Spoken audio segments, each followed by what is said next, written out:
nga vendi i tyre, nga Shqipëria. Është si paradoks, zoti Spaja, se kryeministri Rama ka patur një dobësi të veçantë gjatë fushatës elektorale për Shkodrën. E donte me do e mos, angazhoi bandat kriminale, ne kemi përcjellë së bashku raste konkrete, të përfshirjes së bandave të njohura. Eksakt. Në fakt, objektivi i Edi Ramës ka qenë thjesht marrja gabitja e institucionit Bashkisë Shkodrës, si një ndër pak, le themi në thojza, kështjella të cilat akoma nuk i kontrollonte, dhe për ta kaluar edhe atë institucion në influencën e krimit të organizuar, bandave të qytetit të Shkodrës, të cilat pastaj do t'i përdorte edhe për tjetërsimin e vullnetit të qytetarëve. Dhe jo vetëm, por do t'i përdorte edhe për pastrimin e parave të trafiqeve të ndryshme të krimit të organizuar, të lidhura direkt me politikanët më të lartë qeverisë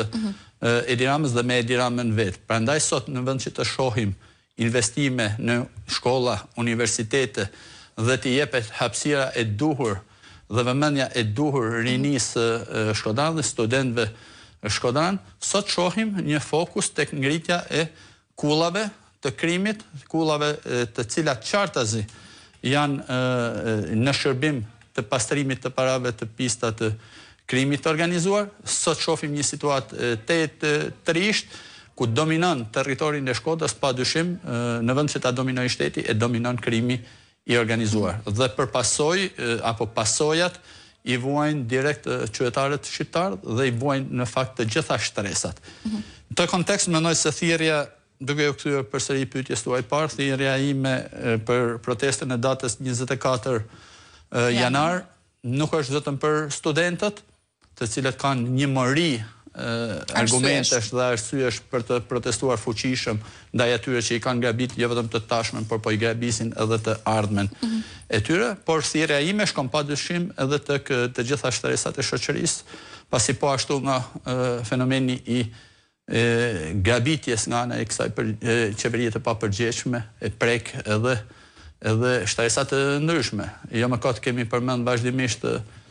fermerët shqiptar, të cilët po ashtu grabiten haptazi nga ministrat e bujqësisë, nga kryeministri Edi Rama, grabiten fondet e Bashkimit Evropian të destinuara për të lihen komplet në mëshirë të fatit, sa herë përballen me fatkeqësi natyrore në thojza, por që në fakt janë njerëzore dhe janë si shkak i le themi aferave mallore korruptive të drejtuesve të gjitha niveleve të kësaj qeverie qendrore, po ashtu edhe përfaqësuesve lokal të kësaj mazhorance. Njëkohësisht thirrja ime shkon edhe për gjithë ato tregtar të cilët përballen